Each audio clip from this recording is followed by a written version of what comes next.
سرکار دو عالم صلی اللہ علیہ وسلم کو اس شادی کا حکم اس لیے دیا گیا تاکہ معاشرے میں موجود اور پائے جانے والی ایک ایسی رسم کا خاتمہ کر دیا جائے کہ جس کے خاتمے کا جو اثر ہے وہ صرف اور صرف سرکار دو عالم صلی اللہ علیہ وسلم کے عمل سے ہی ہو سکتا ہے، کسی اور کے عمل سے یہ تبدیلی نہیں آ سکتی۔ بسم اللہ الرحمن الرحیم، نحمده ونصلی ونسلم علی رسولہ الکریم وعلی آلہ واصحابہ اجمعین والحمد للہ رب العالمین، اما بعد۔ ناظرین محترم، السلام علیکم ورحمۃ اللہ وبرکاتہ۔ دوستو، یہ ہمارا پروگرام حضور پاک علیہ الصلاۃ والسلام کی سیرت کے ان گوشوں سے متعلق ہے جن پر عمومی طور پر غیر مسلموں کی طرف سے اور خصوصاً اورینٹلسٹ جو مستشرقین ہوتے ہیں ان لوگوں کی طرف سے اعتراضات ہوتے ہیں۔ ان اعتراضات کا جائزہ لیا جائے اور اس کے جو جوابات علماء نے دیے ہیں قرآن و حدیث کی روشنی میں،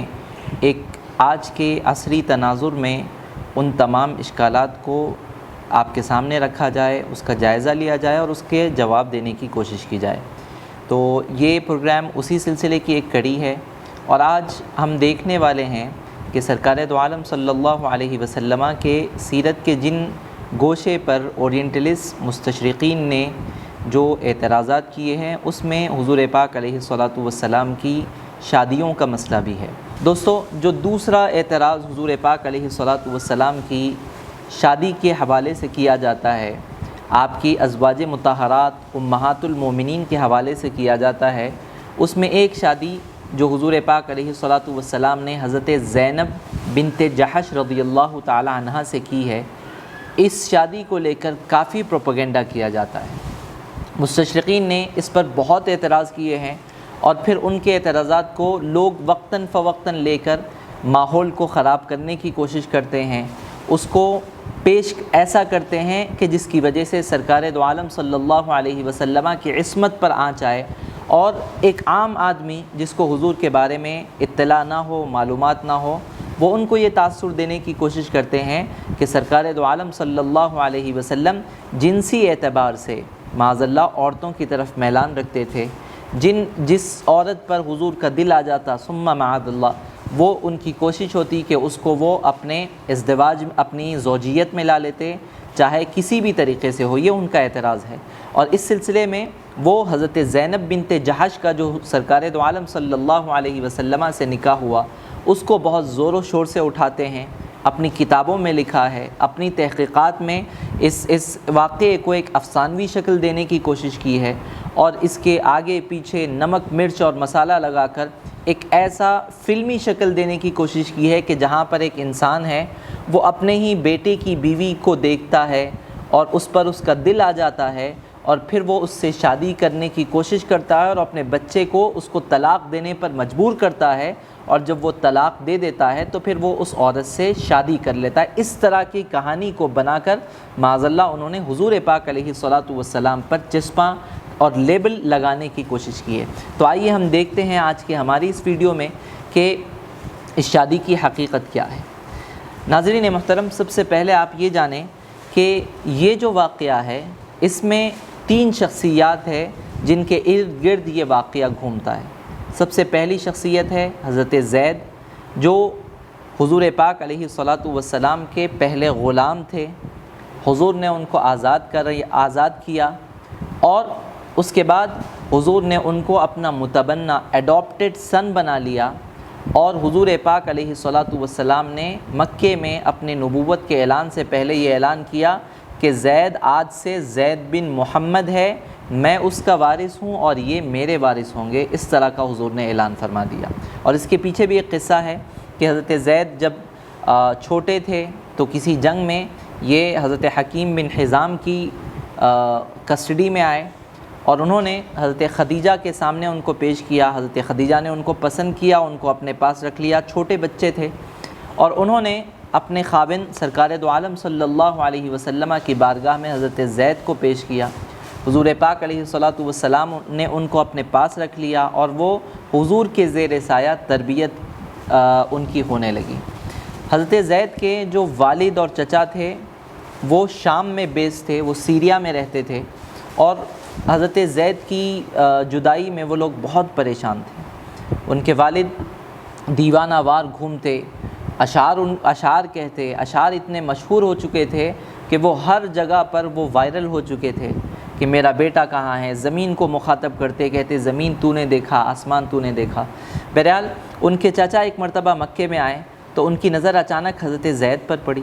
حضرت زید نے ان کو پہچان لیا، انہوں نے ان کے والد کو خط لکھا، وہ بھی وہاں پر آ گئے۔ یہ دونوں بہت خوش ہوئے اور انہوں نے معلوم کیا تو ان کو معلوم ہوا کہ حضرت زید کی کسٹڈی سرکار دو عالم صلی اللہ علیہ وسلم کے پاس ہے۔ وہ حضور کے پاس پہنچے تو حضور نے حضرت زید کو بلایا، حضرت زید سے کنفرم کرایا کہ کیا یہ والد ہیں، کیا یہ چاچا ہے۔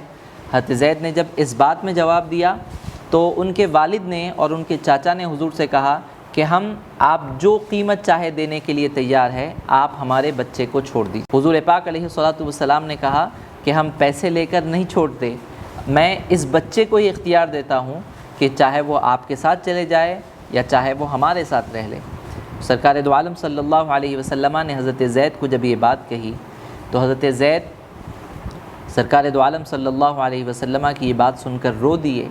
انہوں نے کہا کہ یا محمد صلی اللہ علیہ وسلم، میں آپ پر نہ اپنے والد کو ترجیح دوں گا نہ اپنے چاچا کو ترجیح دوں گا۔ ان کے چاچا نے کہا کہ زید، کیا تم آزاد زندگی پر ایک غلامی کی زندگی کو ترجیح دے رہے ہو؟ حضرت زید نے کہا کہ آپ کو اندازہ نہیں ہے کہ میں جس شخص کا غلام ہوں اس کی غلامی ساری دنیا پر یہ راج کرنے کے برابر ہے، اور ان کی غلامی اس بات کی گارنٹی ہے کہ ہم ساری دنیا پر چھانے والے ہیں۔ ان کے والدین، ان کے والد اور ان کے چچا نے جب یہ بات سنی تو وہ پریشان ہوئے، لیکن حضور بڑے خوش ہوئے۔ حضور نے حضرت زید کا ہاتھ پکڑا، مکے میں حرم میں لے جا کر اعلان کیا کہ آج سے زید بن حارثہ نہیں، یہ زید بن محمد ہے۔ اور اس وقت یہ رواج تھا کہ کوئی بھی شخص کسی بچے کو متبنہ بنا سکتا تھا، اور اس دور کے کسٹمز کے حساب سے وہ بچہ اس آدمی کا وارث ہو سکتا تھا، اور وہ جس نے ایڈاپٹ کیا ہے وہ بھی اس بچے کا وارث ہو سکتا تھا۔ اب دوسری جو شخصیت ہے اس واقعے میں وہ ہے حضرت زینب بنت جحش۔ حضرت زینب بنت جحش کون ہے؟ یہ حضور پاک علیہ الصلوۃ والسلام کی پھوپھیزاد بہن ہے، پھوپیری بہن ہے۔ حضور پاک علیہ الصلوۃ والسلام کی جب شادی ہوئی ان سے تو حضور کی عمر مبارک 50 سال سے متجاوز تھی، اور ان کی عمر کے بارے میں جو راجح قول ہے وہ یہ ہے کہ یہ 35 ایئرز کی تھی۔ حضور کی عمر 50 اور 56 کے بیچ میں، اور ان کی عمر 30 سے 35 کے درمیان تھی، تو 20 سال کا بنیادی طور پر فرق ہے۔ تو سرکار دو عالم صلی اللہ علیہ وسلم کی یہ پھوپیری بہن حضور پاک علیہ الصلوۃ والسلام کے سامنے پلی بڑھی، حضور پاک علیہ الصلوۃ والسلام کے آنکھوں کے سامنے بڑی ہوئی۔ حضرت زید یہ چونکہ آزاد کردہ غلام تھے، اور جب اسلام آیا تو اسلام کا جو بنیادی مقصد تھا وہ یہ تھا کہ مساوات، ہر انسان برابر ہے، نہ غلام کو کوئی کمی ہے نہ آزاد کو کوئی برتری ہے۔ اللہ کے پاس اگر کسی کا رتبہ طے پاتا ہے تو وہ انسان کے تقوی سے طے پاتا ہے۔ حضور پاک علیہ الصلوۃ والسلام نے جو معاشرے میں ایک چیز موجود تھی، آزاد کردہ غلام کی شادی کسی بڑے گھرانے میں نہیں ہوتی تھی۔ اس دور کے کسٹمز تھے، لوگ راضی نہیں ہوتے تھے۔ انٹرکاسٹ میرجز کا جیسا یہاں پر ہے، اسی طرح لوگ اس بات کو ایکسیپٹ نہیں کرتے تھے کہ ایک آزاد کردہ غلام کی شادی کسی ایک ایسی عورت سے ہو جو بہت بڑے خاندان کی ہو، وہ آزاد خاتون ہو، اس کو معاشرہ قبول نہیں کرتا تھا۔ سرکار دو عالم صلی اللہ علیہ وسلم کی تعلیمات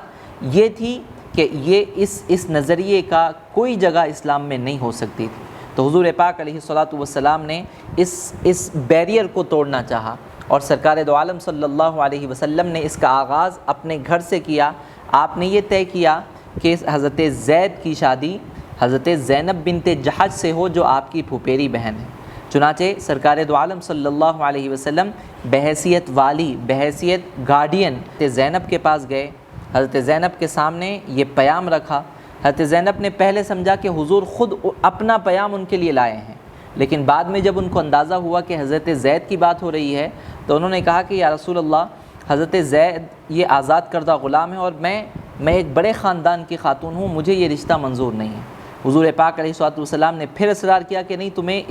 یہ شادی کرنی ہے۔ انہوں نے پوچھا کہ یا رسول اللہ یہ کیا آپ حکم دے رہے ہیں یا یہ اللہ کا حکم ہے؟ تو یہاں پر سورہ احزاب کی وہ آیت نازل ہوتی ہے جس میں اللہ فرماتے ہیں وَمَا كَانَ لِمُؤْمِنٍ وَلَا مُؤْمِنَةٍ إِذَا قَضَى اللَّهُ وَرَسُولُهُ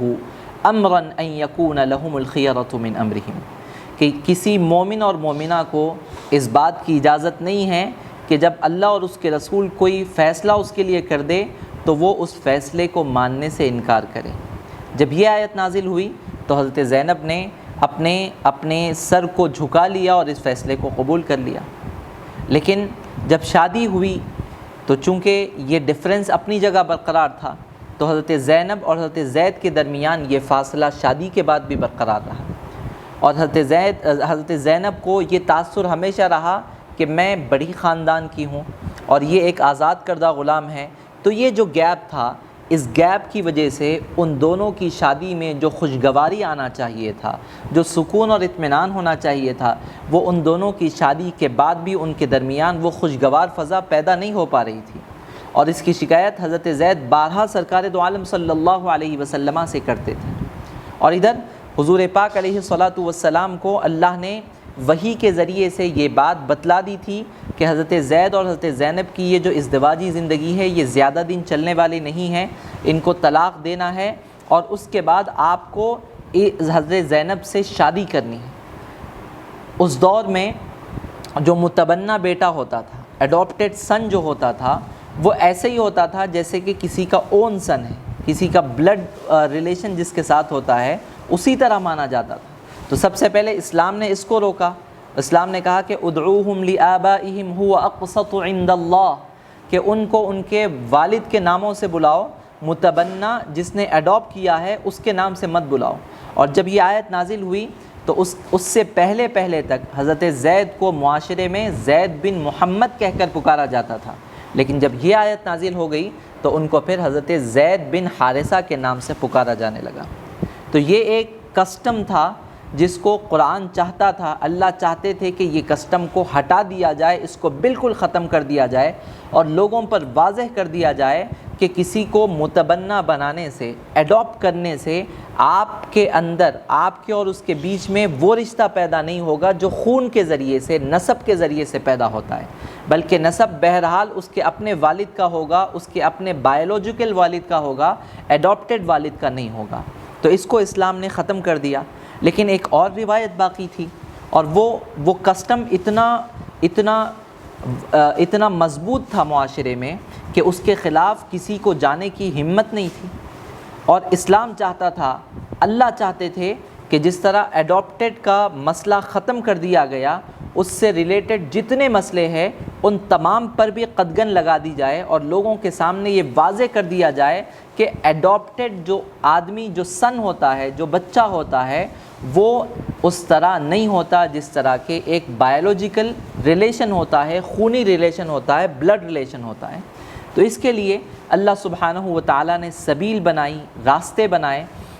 حضرت زینب اور حضرت زید کے درمیان جب نااتفاقیاں بڑھنے لگی اور بار بار حضرت زید آ کر سرکار دو عالم صلی اللہ علیہ وسلم سے شکایت کرنے لگے، تو حضور پاک علیہ الصلاۃ والسلام کو اللہ نے وحی کر کے بتلا دیا تھا کہ یہ رشتہ ختم ہونے والا ہے، اور اس کے بعد آپ کو حضرت زینب سے شادی کرنی ہے، اور معاشرے کو یہ بتلانا ہے کہ یہ بہو جس طرح ایک خسر کے اوپر بہو حرام ہوتی ہے، یہ اس طرح حرام نہیں ہو سکتی، کیونکہ زید آپ کے بیٹے نہیں ہیں،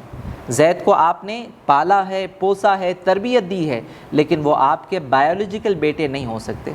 تو یہ اللہ نے وحی کے ذریعے حضور کو خبر دے دی تھی۔ سرکار دو عالم صلی اللہ علیہ وسلم اس بات کو اپنے دل میں رکھے ہوئے تھے، اور حضرت زید جب شکایت لے کر آتے تو حضور پاک علیہ الصلاۃ والسلام بحیثیت حاکم اور بحیثیت مربی اور بحیثیت گارڈین، حضور کی ہمیشہ یہ کوشش ہوتی کہ ان دونوں کے درمیان صلح کی کوئی کوشش ہو جائے، دونوں کے درمیان کوئی ایسی راہ نکل جائے کہ ان کا رشتہ ٹوٹنے نہ پائے۔ تو جب حضرت زید ان کی شکایت لے کر آتے تو حضور پاک علیہ الصلاۃ والسلام ان کو کنسول کرتے اور ان کو تسلی دیتے اور ان کو کہتے امسک علیک زوجک واتق اللہ، زید تم اپنی بیوی کے ساتھ رہو، اللہ سے ڈرو، ایسا کام مت کرو کہ جس کی وجہ سے تمہاری ازدواجی زندگی ختم ہو جائے۔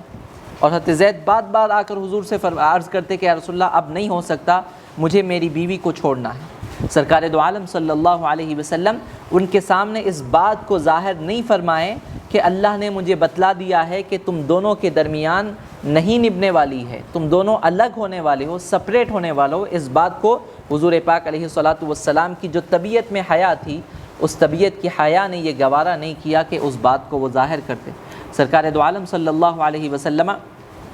جب حضرت زید کو یہ کہنے لگے کہ امسک علیک زوجک، تو عزیزان گرامی اللہ سبحانہ و تعالیٰ نے یہ سورہ احزاب کی آیت نمبر 36، 37، 38، 39، 40 یہ سلسلہ وار آیتیں نازل فرمائی اور حضور پاک علیہ الصلاۃ والسلام کو خبر دی کہ فلما قضى زید منها وطرا زوجناکها لکی لا یکون علی المؤمنین حرج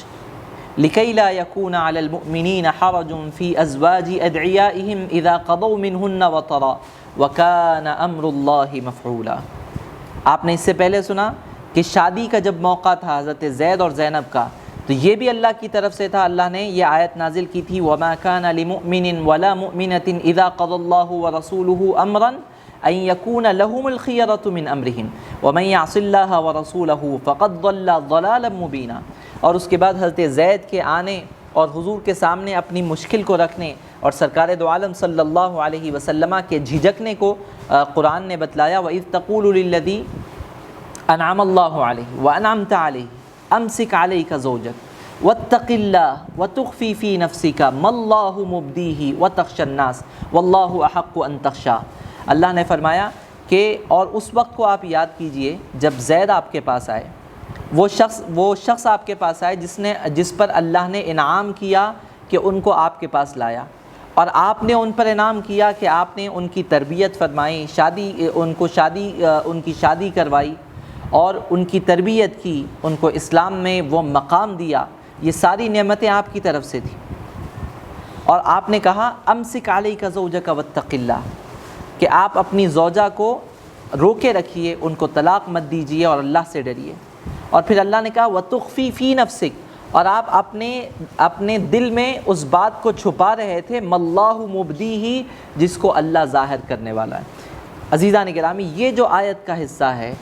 یہ اس اعتراض کا بنیادی سبب ہے کہ جس کو لے کر مستشرقین نے ایک حوا کھڑا کر دیا، اور اس کو لے کر پھر وقتاً فوقتاً لوگ حضور پاک علیہ الصلاۃ والسلام کی ناموس کو نشانہ بنانے کی ناکام کوشش کرتے ہیں۔ انہوں نے کیا کیا؟ انہوں نے الزام لگایا کہ حضور پاک علیہ الصلاۃ والسلام حضرت زینب سے محبت کرتے تھے۔ اللہ اکبر! آپ اندازہ کیجئے کہ حضرت زید کی بیوی ہے سرکار دو عالم صلی اللہ علیہ وسلم، جن کے بارے میں اللہ نے فرمایا انک لعلی خلق عظیم،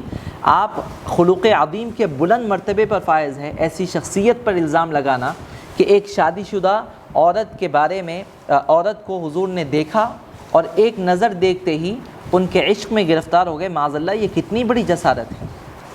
اور یہ کس بات پر؟ قرآن کی ایک آیت کی غلط تشریح کرتے ہوئے اور اس کے مطلب کو غلط بیان کرتے ہوئے، اکیڈمک خیانت کرتے ہوئے یہ بات بیان کی جا رہی ہے واللہ مبدیہ وتخشى الناس۔ آپ نہیں چاہتے تھے اس بات کو ظاہر کرنا جس کو اللہ ظاہر کرنا چاہتا تھا۔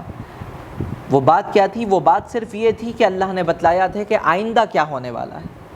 عزیزان گرامی، میرے سامنے مستشرقین کی ایک بڑی فہرست ہے جنہوں نے اس واقعے کو بیس بنایا اور حضور پاک علیہ الصلاۃ والسلام کی ناموس رسالت پر حملہ کرنے کی ناکام کوشش کی۔ اس میں ایک مستشرق ہے جس کا نام ولیم میور ہے، جس نے اپنی کتاب محمد اینڈ اسلام میں اس واقعے کو بہت رنگینی دی ہے، بہت بڑھا چڑھا کر پیش کیا ہے۔ لیکن اس مستشرق نے اس بات کو اٹھایا ہے کہ حضور پاک علیہ الصلاۃ والسلام ایک مرتبہ حضرت زید کے گھر گئے، حضرت زید گھر پر موجود نہیں تھے اور حضرت زینب گھر میں تھی۔ حضور پاک علیہ الصلاۃ والسلام نے دروازہ کھٹکھٹایا اور آواز دی تو اچانک حضرت زینب رسول اللہ صلی اللہ علیہ وسلم آئے ہیں تو وہ اپنے گھر کے کپڑوں کے ساتھ دروازے پر آئی اور اچانک حضور کی نظر ان پر پڑ گئی، اور اسی نظر پر حضور پاک علیہ الصلاۃ والسلام ان کے عشق میں، محبت میں گرفتار ہو گئے، اس طرح کا الزام لگایا، اور حضور نے یہ الفاظ نکالے، سبحان اللہ مصرف القلوب، سبحان اللہ مصرف القلوب، اور یہ جملہ کہتے ہوئے حضور واپس ہو گئے۔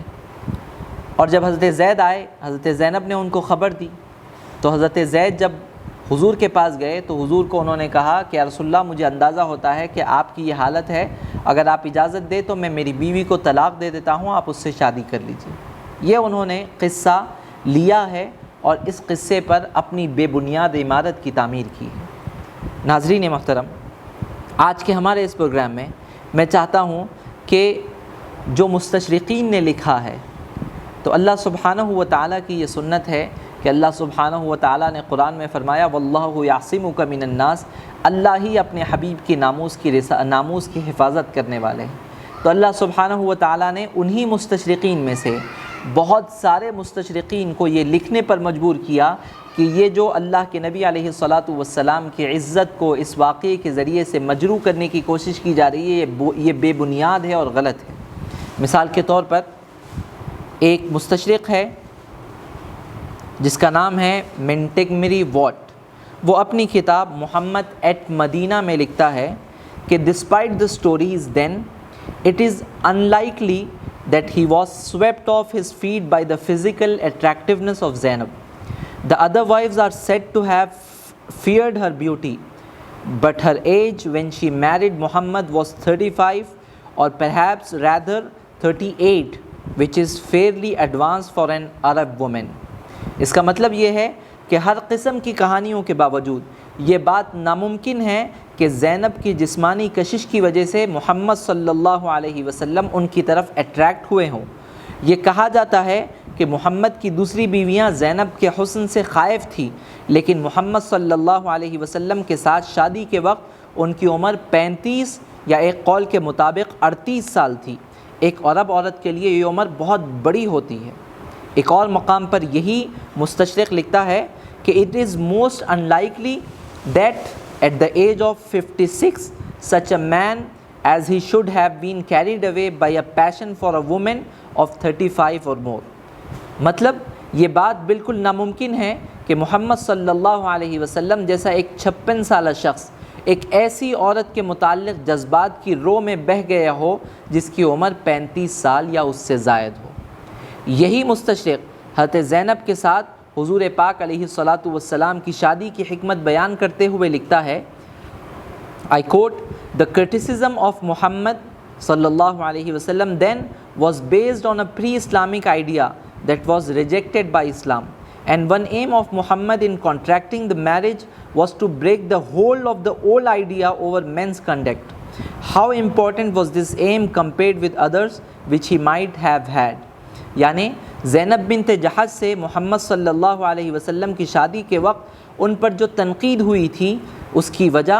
زمانہ جاہلیت کی ایک رسم تھی جس کو اسلام نے ختم کر دیا تھا۔ اس شادی سے محمد صلی اللہ علیہ وسلم کا ایک مقصد یہ بھی تھا کہ لوگوں کے رویے پر اس پرانی رسم کا جو غلبہ تھا اس کو ختم کیا جائے۔ اس شادی کا یہ مقصد اس کے دیگر ممکنہ مقاصد کے مقابلے میں کتنا اہم تھا، اس کا آپ اندازہ لگا سکتے ہیں۔ ناظرین محترم، یہ ساری چیزیں کوٹ کرنے کا مقصد یہ ہے کہ آپ کو بتلایا جائے کہ سرکار دو عالم صلی اللہ علیہ وسلم کی جس شادی پر اعتراض کر کر حضور پاک علیہ الصلاۃ والسلام کی عزت کو پامال کرنے کی کوشش کی جا رہی ہے، یہ واقعہ دراصل حضور پاک علیہ الصلاۃ والسلام کی شان کو بتلاتا ہے۔ اللہ کے نبی علیہ الصلاۃ والسلام کے اس واقعے کے بارے میں حضرت بی بی عائشہ کہتی ہیں کہ اگر حضور کو کوئی آیت چھپانی ہوتی، کوئی وحی کا حکم چھپانا ہوتا تو سرکار دو عالم صلی اللہ علیہ وسلم اس واقعے کو چھپاتے، کیونکہ حضور پاک علیہ الصلاۃ والسلام کو اندازہ تھا کہ اپنے منہ بولے بیٹے کی بیوی سے شادی کرنا یہ اس زمانے میں بہت بڑی بات تھی اور بہت معیوب اس کو سمجھا جاتا تھا، حرام سمجھا جاتا تھا، اور اسلام چاہتا تھا کہ اس بیجا رسم کو جڑ کے ساتھ کاٹ دیا جائے، اس رسم کو ایک وقت میں کاٹ دیا جائے، اور اس کے لیے کوئی عام انسان اگر انیشیٹ لیتا تو اس کا معاشرے میں اتنا اثر نہیں ہوتا تھا، لہٰذا اللہ نے حکم دیا حضور کو، حضور پاک علیہ الصلاۃ والسلام نے اپنے پسند سے یہ شادی نہیں کی، بلکہ اللہ نے حضور پاک علیہ الصلاۃ والسلام کے بارے میں فرمایا کہ فلما قضا زید منہا وطرا، جب زید کو کوئی حاجت نہیں رہی، جب حضرت زید کو حضرت زینب سے اپنی شادی کے متعلق کوئی دلچسپی نہیں رہی اور کوئی ایسا راستہ نہیں رہا کہ جہاں پر پھر سے اپنی سابقہ بیوی کی طرف ان کو اٹریکشن ہوتا ہو یا ان کی طرف میلان ہوتا ہو یا ان کے دماغ میں یہ بات آتی ہو کہ ان کو واپس اپنی زوجیت میں لا لیا جائے، ایسے سارے شائبے اور ایسے سارے امکانات جب ختم ہو گئے تو اللہ نے فرمایا زوجناکہا، اے حبیب ہم نے آپ کی شادی کروائی، آپ نے یہ شادی نہیں کی بلکہ ہم نے آپ سے کروائی۔ اور یہی وجہ ہے کہ حضرت زینب جب دیگر امہات المومنین کے ساتھ بیٹھتی تو وہ بڑے فخر کے ساتھ کہتی کہ تم لوگوں کی شادی زمین پر ہوئی ہے اور انسانوں نے تمہاری شادی کی ہے، لیکن میرا یہ معاملہ ہے کہ میری شادی رب ذوالجلال نے ساتوں آسمانوں کے اوپر سے کی ہے۔ یہ جملہ وہ فخریہ طور پر کہتی تھی، اور یہ کیوں کہتی تھی؟ کیونکہ ان کو یہ معلوم تھا کہ یہ شادی سرکار دو عالم صلی اللہ علیہ وسلم کی ان خصوصیات میں سے ہے جن کے ذریعے سے اللہ نے اپنے محبوب کو شان بخشی ہے، عزت بخشی ہے۔ حضور پاک علیہ الصلاۃ والسلام کے بارے میں آتا ہے کہ جب یہ آیت نازل ہوئی تو سرکار دو عالم صلی اللہ علیہ وسلم نے حضرت زینب کا جب طلاق ہو گیا، عدت ہو گئی اور کوئی معاملہ ان کے اور حضرت زید کے درمیان نہیں رہا، تو وہ ڈائریکٹ حضرت زینب کے پاس گئے اور حضور پاک علیہ الصلاۃ والسلام نے اپنی اس شادی پر ولیمہ کیا۔ صحابہ کہتے ہیں کہ حضور نے اپنی جتنی شادیوں میں ولیمہ کیا ہے، حضرت زینب کی شادی میں حضور نے ولیمے کا جو اہتمام کیا وہ دیگر شادیوں سے زیادہ تھا۔ چنانچہ حضور نے گوشت کا بھی اہتمام کیا، روٹی کا بھی اہتمام کیا اور صحابہ کو مدعو کیا، صحابہ نے دعوت کھائی، مبارکبادیاں دی، اور اس طرح سے ناظرین محترم یہ معزز اور یہ پاکیزہ نکاح انجام پایا کہ جس کا انجام دینے والا اللہ سبحانہ و تعالیٰ تھے، جن کے گواہ حضرت جبرائیل تھے اور دیگر فرشتے تھے۔ کوئی انسان اس شادی کا گواہ نہیں تھا بلکہ خود جبرائیل اور دیگر فرشتے اس کے گواہ تھے، اور یہ سرکار کے خصائص میں سے ہے کہ اللہ سبحانہ و تعالیٰ نے بغیر گواہ کے اس شادی کو اپنے حبیب پاک علیہ الصلاۃ والسلام کے لیے انجام دیا اور اپنے حبیب کو حکم دیا کہ آپ یہ شادی کیجئے، اس کا اظہار کیجئے تاکہ معاشرے سے وہ رسم کا خاتمہ ہو جائے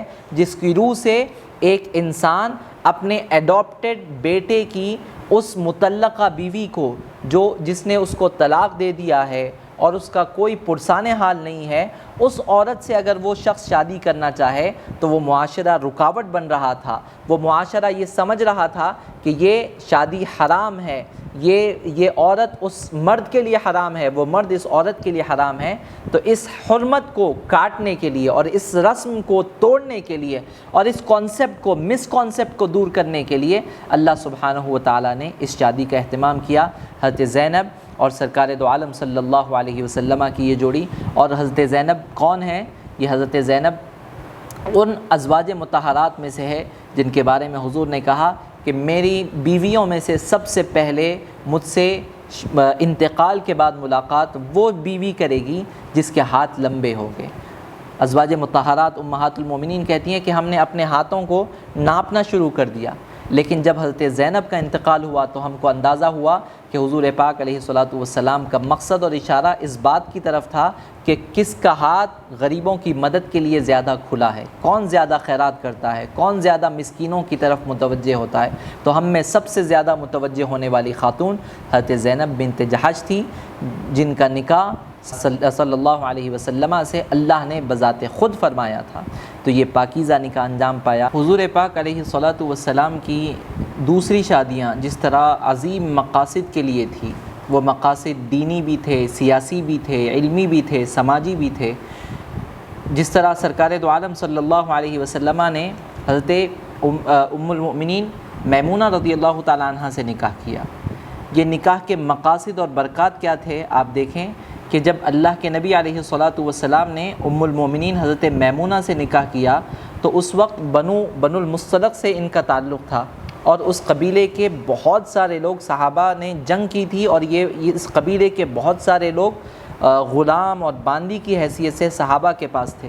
اللہ کے نبی علیہ الصلاۃ والسلام نے جب ام المومنین حضرت میمونہ سے نکاح کیا اور جب اس کی اطلاع صحابہ کو ہوئی تو اس نکاح کے اثرات یہ ہوئے کہ ایک ہی وقت میں مدینہ منورہ میں تمام صحابہ نے اپنے پاس موجود جتنے اس وقت موجود جتنے غلام تھے یا جتنے پرزنرز تھے ان سب کو آزاد کر دیا اور کہا کہ وہ قبیلہ اور وہ خاندان جو سرکار دو عالم صلی اللہ علیہ وسلم کا سسرال ہو، ہمیں یہ گوارا نہیں ہے کہ اس خاندان کا کوئی فرد ہمارے پاس بحیثیت غلام یا بحیثیت پرزنر ہو۔ تو یہ نکاح کی برکت تھی کہ جس کی وجہ سے ایک خاتون کی وجہ سے ان کے تمام قبیلے کے افراد بری کر دیے گئے۔ اسی طرح حضرت زینب بنت جحش رضی اللہ تعالی عنہ کا شادی کا واقعہ بھی ہے کہ یہ شادی حضرت زید سے جو ہوئی یہ بھی اللہ کے حکم سے ہوئی تھی۔ اللہ نے حضرت زینب نے جب انکار کیا اور تردد کیا تو اللہ کے نبی علیہ الصلاۃ والسلام پر یہ آیت نازل ہوئی کہ کسی مومن مرد یا مومن عورت کو یہ اختیار نہیں ہے کہ وہ اللہ اور اس کے رسول نے جب ان کے بارے میں کوئی فیصلہ کر دیا ہے تو اس فیصلے سے وہ انکار کرے یا اس کو نہ مانے، اس کی کوئی گنجائش نہیں۔ تو یہ حضرت زید کا نکاح یہ بھی اللہ کے حکم سے تھا، اور جب ان دونوں میں نباہنے کی صورت کوئی نہیں تھی تو یہ جب سپریٹ ہوئے اور سرکار دو عالم صلی اللہ علیہ وسلم سے جب حضرت زینب کی نکاح کا وقت آیا تو یہ بھی حضور پاک علیہ الصلاۃ والسلام کا اپنا فیصلہ نہیں تھا بلکہ یہ اللہ رب العزت کا فیصلہ تھا۔ اللہ نے فرمایا فَلَمَّا قَضَى زَيْدٌ مِّنْهَا وَطَرًا، جب زید کی کوئی خواہش اور کوئی اٹریکشن حضرت زینب سے باقی نہیں رہا تو اللہ سبحانہ و تعالیٰ نے فرمایا زوجناکہا، ہم نے آپ کا نکاح اس سے کروا دیا، ان سے کروا دیا۔ یہ کیوں کروایا؟ کیا اس میں کوئی شہوت کی تسکین ہے جس طرح سے دعویٰ کیا جا رہا ہے؟ کوئی اللہ کے نبی علیہ الصلاۃ والسلام کا اٹریکشن ہے جس کے بارے میں غلط الزامات لگائے جا رہے ہیں؟ اللہ نے اسی آیت میں فرمایا کہ لِكَيْ لَا يَكُونَ عَلَى الْمُؤْمِنِينَ حَرَجٌ فِي أَزْوَاجِ أَدْعِيَائِهِمْ إِذَا قَضَوْا مِنْهُنَّ وَطَرًا، یہ فیصلہ اس لیے لیا گیا، سرکار دو عالم صلی اللہ علیہ وسلم کو اس شادی کا حکم اس لیے دیا گیا تاکہ معاشرے میں موجود اور پائے جانے والی ایک ایسی رسم کا خاتمہ کر دیا جائے کہ جس کے خاتمے کا جو اثر ہے وہ صرف اور صرف سرکار دو عالم صلی اللہ علیہ وسلم کے عمل سے ہی ہو سکتا ہے، کسی اور کے عمل سے یہ تبدیلی نہیں آ سکتی۔ کیونکہ جب کوئی بڑا کام ہوتا ہے تو اس بڑے کام کو انیشیٹ کرنے کے لیے جو ریاست کا سب سے بڑا آدمی ہوتا ہے اسی کو سامنے آنا ہوتا ہے۔ آپ دیکھیں کہ جب سوسائٹی میں یا ملک میں کوئی بڑی بات ہوتی ہے تو سرکولر سے اطلاع نہیں دی جاتی بلکہ ٹیلی ویژن پر جو سب سے بڑا اس ریاست کا یا اس ملک کا سربراہ ہوتا ہے وہ نیشنل ٹیلی ویژن پر نمودار ہوتا ہے اور وہ قوم کو مخاطب کرتے ہوئے حالات سے آگاہی دیتا ہے اور وہ بتلاتا ہے کہ یہ فیصلہ ہم نے لیا ہے، یہ امپلیمنٹ ہونے والا ہے، اس کی اہمیت کیا ہے اور اس کے دور رس نتائج کیا آنے والے ہیں۔ جو فیصلہ جتنا زیادہ معاشرے کو متاثر کرے گا اس کے اناؤنسمنٹ کے لیے اتنی ہی بڑی شخصیت، اس کا انیشیٹ لینے کے لیے اتنی ہی بڑی شخصیت کو آنا درکار ہوگا۔ اور یہاں پر ایک ایسی رسم کا خاتمہ کرنا اللہ رب العزت کو مقصود تھا جو سال ہا سال سے اسلام سے پہلے اور اسلام آنے کے بعد بھی وہ رسم چلی آ رہی تھی اور اس رسم کو ختم کرنا تھا۔ تو یہ کسی امتی سے نہیں ہونے والا تھا، اسی لیے اللہ نے اپنے پیارے حبیب صلی اللہ علیہ وسلم کو اس بات کا مکلف بنایا کہ آپ کو انیشیٹ لینا ہے اور آپ کو یہ چیز کر کر معاشرے کو دکھانی ہے تاکہ معاشرے میں پائے جانے والی اس رسم اور اس سے جو ان کے ذہنوں میں اثرات ہے وہ ایک دم سے ختم ہو جائے اور لوگ اس بات کو مان لیں کہ جب رسول اللہ صلی اللہ علیہ وسلم نے یہ سٹیپ لیا ہے تو پھر یہ کسی بھی صورت میں حرام نہیں ہو سکتا ہے۔ اور وہ سٹیپ کیا تھا؟ وہ اپنے منہ بولے بیٹے کی مطلقہ بیوی سے شادی۔ تو اسلام نے پہلے کیا کیا؟ پہلے اسلام نے کہا کہ متبنہ یہ کانسیپٹ اسلام میں نہیں ہے، کسی بھی آدمی کو ایڈاپٹ کرنے پر اس کو اپنا نام نہیں دیا جا سکتا بلکہ وہ اپنے اصل والد کے نام سے ہی پکارا جائے گا۔ دوسرا، اس واقعے سے جو اسلام نے ایک سب سے بڑا سبق معاشرے کو دیا وہ یہ دیا کہ شادی جو ہوتی ہے، شادی میں یہ نہیں دیکھا جاتا کہ ایک آدمی چھوٹا ہے کیونکہ وہ آزاد کردہ غلام ہے، لو لیول ہے اور اس کا کوئی مقام معاشرے میں نہیں ہے، اس طرح نہیں دیکھا جا سکتا، بلکہ اللہ نے بتلایا کہ جو شادی ہوتی ہے اس میں اونچ نیچ نہیں دیکھی جاتی، بلکہ تقوی دیکھا جاتا ہے، پرہیزگاری دیکھی جاتی ہے۔ اور اس کا عملی ثبوت سرکار دو عالم صلی اللہ علیہ وسلم نے یہ دیا کہ حضرت زینب بنت جحش جو حضور کی پھوپھی زاد بہن ہے، قریش کے قبیلے کی ایک باوقار خاتون ہے، آزاد خاتون ہے، ان کا نکاح کروایا گیا حضرت زید بن حارثہ سے جو آزاد کردہ غلام تھے، اور یہ ملک شام کے رہنے والے تھے۔ عرب کے جو وہ نامور قبیلے تھے ان سے ان کا تعلق نہیں تھا، بلکہ ایک دوسرے قبیلے سے ان کا تعلق تھا۔ تو حضرت زید اور حضرت زینب کا جو نکاح ہوا، اس سے فائدہ یہ ہوا کہ وہ مت ٹوٹ گیا کہ ایک بڑے قبیلے کی خاتون سے شادی ایک بڑے قبیلے کا آدمی ہی کر سکتا ہے، بلکہ اسلام نے اور سرکار دو عالم صلی اللہ علیہ وسلم کے اس عمل نے امت کو سبق دیا کہ اگر تم کو آدمی صحیح لگے، اس کا کیریکٹر صحیح لگے، تو اس کے حسب نسب کی پرواہ مت کرو، بلکہ شادی میں جلدی کرو، کیونکہ حسب نسب بھی دیکھا جاتا ہے، لیکن تقوی اور دینداری اور اللہ اور اس کے رسول سے محبت، اسلام پر عمل آوری، یہ زیادہ یہ جو اوصاف ہے یہ زیادہ میٹر کرتے ہیں جب شادی کی بات آتی ہے۔ اور تیسری صورت عزیزان گرامی جو اس شادی سے رونما ہونے والی تھی، اس شادی کے بعد رونما ہونے والی تھی، وہ یہ تھی کہ معاشرے سے اس رسم کو ختم کر دیا جائے جس کی روح سے یہ سمجھا جاتا تھا کہ اپنے ایڈاپٹیڈ سن کی مطلقہ بیوی سے شادی کرنا اس شخص کے لیے حرام ہے جس نے ایڈاپٹ کیا ہے، اس گارڈین کے لیے حرام ہے۔ تو سرکار دو عالم صلی اللہ علیہ وسلم نے کو اس بات کا مکلف بنایا گیا۔ صحیح مسلم میں حضور پاک علیہ السلام کی اس شادی کے متعلق امام مسلم نے ایک روایت ذکر کی ہے، جس میں آپ دیکھیں کہ جو لوگ اعتراض کرتے ہیں کہ حضور پاک علیہ السلام نے حضرت زید کو مجبور کیا کہ اپنی بیوی کو طلاق دیں اور پھر حضور نے ان سے نکاح کیا، اس روایت کو آپ سنیں، آپ کو اندازہ ہو جائے گا کہ وہ لوگ کتنی غلط بات کرتے ہیں اور کتنی ون سائڈ بات کرتے ہیں، اور جو مستشرقین نے ایک خام خیالی سرکار دو عالم صلی اللہ علیہ وسلم کے متعلق بنائی ہے، ایک حوا کھڑا کیا ہے، وہ اس کو آنکھ بند کر مان لیتے ہیں، کیونکہ وہ اسلام دشمنی پر آمدہ ہے، وہ کسی طرح مسلمانوں کو ہرٹ کرنا چاہتے ہیں، ان کا اپروچ اکیڈمک نہیں ہے، وہ حقیقت تک پہنچنا نہیں چاہتے، بلکہ وہ صرف چاہتے ہیں کہ مسلمانوں کے دل پر، قلب پر حملہ کیا جائے۔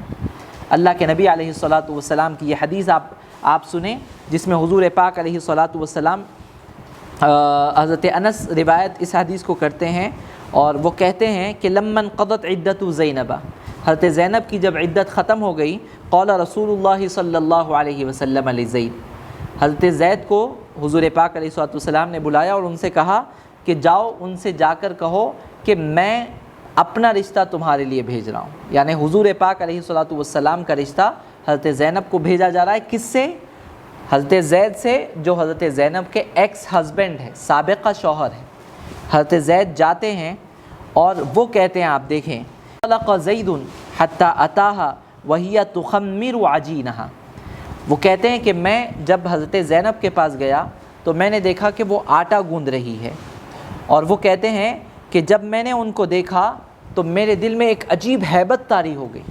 یہ کس کا بیان ہے؟ یہ اس خاتون کے سابقہ شوہر کا بیان ہے، حضرت زید کا بیان ہے۔ وہ کہتے ہیں کہ حضور پاک علیہ السلام کا رشتہ میں لے کر گیا، تو جب میں میری سابقہ بیوی کے پاس گیا، حضرت زینب کے پاس گیا، تو ایسی ہیبت میرے دل میں طاری ہوئی سرکار دو عالم صلی اللہ علیہ وسلم کے تصور سے کہ حتی ما استطیع ان انظر الیہا، کہ میں آنکھ بھر کر ایک نظر بھی حضرت زینب کو دیکھ نہیں سکا، میں طاقت نہیں رکھ سکا۔ ان رسول اللہ صلی اللہ علیہ وسلم ذکرہا، یہ کیوں؟ کیونکہ میرے دل میں خیال آیا کہ سرکار دو عالم صلی اللہ علیہ وسلم کی میں بات لے کر آ رہا ہوں، تو میں کیسے ان کو دیکھ سکتا ہوں؟ تو میں نے عظمت اور احترام میں اپنے چہرے کو ان سے پھیر لیا، اور پھر میں نے کہا کہ زینب، سرکار دو عالم صلی اللہ علیہ وسلم نے اپنا پیغام آپ کے لیے بھیجا ہے۔ انہوں نے کہا ما انا بصانعۃ شیئا حتی اؤامر ربی، میں جب تک کہ استخارہ نہ کر لوں میں کوئی کام نہیں کرنے والی۔ وہ ڈرتی تھی کہ سرکار دو عالم صلی اللہ علیہ وسلم کے لائق میں ہوں یا نہیں، حضور پاک علیہ الصلوۃ والسلام کے حقوق میں ادا کر پاؤں گی یا نہیں کر پاؤں گی، تو انہوں نے فوراً مصلی بچھایا، نماز سٹارٹ کر دی، اور فقامت الی مسجدہا، اور وہ نماز میں تھی، ونزل القرآن، اور قرآن کی وہ آیت نازل ہوئی جس میں اللہ نے فرمایا زوجناکہا، اے حبیب ہم نے آپ کا نکاح فرما دیا، اب آپ کی شادی ہو چکی ہے۔ اب روایت آپ دیکھیں کہ وجاء رسول اللہ صلی اللہ علیہ وسلم فدخل علیہا بغیر اذن، سرکار دو عالم صلی اللہ علیہ وسلم آئے اور بغیر اجازت کے ان کے پاس داخل ہو گئے، کیونکہ شادی ہو چکی تھی، اللہ نے خود شادی کروائی تھی۔ اور حضور پاک علیہ الصلوۃ والسلام داخل ہوئے، اور صحابہ کہتے ہیں کہ ہم نے دیکھا کہ سرکار دو عالم صلی اللہ علیہ وسلم نے ہم کو دن کے ایک بڑے حصے تک ولیمے کے طور پر ہم کو کھانا کھلایا، اور بہت بڑے اہتمام کے ساتھ صحابہ کرام کی دعوت کی، اور حضرت زینب کا ولیمہ سرکار دو عالم صلی اللہ علیہ وسلم نے فرمایا۔ اللہ سبحانہ و تعالیٰ نے جب یہ آیت نازل فرمائی زوجناکہا لکی لا یکون علی المؤمنین حرج، اس آیت کی تفسیر میں امام رازی اپنی تفسیر مفاتیح الغیب میں تحریر فرماتے ہیں، آپ فرماتے ہیں کہ اس حکم میں اور اللہ کے نبی علیہ الصلوۃ والسلام کے اس عمل میں، شادی کرنے میں اشارہ ہے کہ سرکار دو عالم صلی اللہ علیہ وسلم نے اپنی طرف سے یہ شادی نہیں کی، اور حضور پاک علیہ الصلوۃ والسلام کا یہ شادی کرنا یہ کسی محبت یا اٹریکشن کی وجہ سے نہیں تھا، کوئی شہوت کی وجہ سے نہیں تھا، بل لبیان الشریعۃ بفعلہ، بلکہ شریعت کا حکم بیان کرنے کے لیے تھا۔ فإن الشرع یستفاد من فعل النبی صلی اللہ علیہ وسلم، کیونکہ شریعت وہی ہے جن کاموں کو سرکار دو عالم صلی اللہ علیہ وسلم انجام دیتے ہیں۔ تو اس بات سے، اس شادی سے اللہ کے نبی علیہ الصلوۃ والسلام نے یہ بتلایا کہ جو رسم آج سے پہلے سے چلی آ رہی تھی وہ رسم کی کوئی جگہ نہیں ہے، اور وہ رسم باطل ہے، اور اب اگر کوئی شخص اپنے متبنہ کی مطلقہ بیوی سے شادی کرنا چاہے تو وہ شادی کر سکتا ہے، معاشرے کو کوئی حق نہیں کہ اس کو ملامت کا نشانہ بنائے، لعن طعن کا نشانہ بنائے۔ اور ناظرین محترم، یہ شادی جس طرح آج لوگوں کی طرف سے اعتراض کیا جا رہا ہے، اس وقت بھی اعتراض کیا گیا، اور یہ شادی ہوئی اس لیے کہ اعتراض ہو، لوگ آواز اٹھائیں اور ان کو معلوم کرایا جائے کہ یہ چیز سرکار دو عالم صلی اللہ علیہ وسلم نے جو کی ہے یہ شریعت کے بالکل مطابق ہے، اس میں نہ شہوت کا کوئی دخل ہے، نہ کوئی اور چیز کا دخل ہے، بلکہ صرف اس میں یہ بتلانا ہے کہ بایولوجیکل رشتہ جو ہوتا ہے، باپ بیٹے کا رشتہ جو ہوتا ہے، شادی کا حرمت کا جو رشتہ ہوتا ہے، وہ صرف خون کے ذریعے سے یا سسرالی رشتے کے ذریعے سے ثابت ہوگا، وہ ایڈاپشن کے ذریعے سے ثابت نہیں ہو سکے گا۔ عزیزان گرامی، امید ہے کہ اس کلپ کے ذریعے سے ہم نے وہ چند غلط فہمیاں دور کرنے کی کوشش کی ہوگی کہ جو اس شادی کی وجہ سے پیدا ہوئی ہے، اور جن کو لے کر کچھ کن ذہن لوگ اور کچھ ایسے لوگ جو معاشرے میں امن و امان کو دیکھنا نہیں چاہتے، وہ اس واقعے کو لے کر سرکار دو عالم صلی اللہ علیہ وسلم پر حملے کرتے ہیں، اور حضور کی حرمت اور حضور کی ناموس پر ناکام حملے کرنے کی کوشش کرتے ہیں، اور ہمیں یقین ہے کہ قیامت تک ان کی یہ کوششیں ناکام رہے گی، کیونکہ اللہ نے فرمایا وَرَفَعْنَا لَكَ ذِكْرَكَ، حبیب آپ کا ذکر بلند سے بلند تر ہوتا جائے گا۔ وصلی اللہ تعالی وسلم علی خیر خلقہ سیدنا محمد وعلی آلہ واصحابہ اجمعین، والحمد للہ رب العالمین۔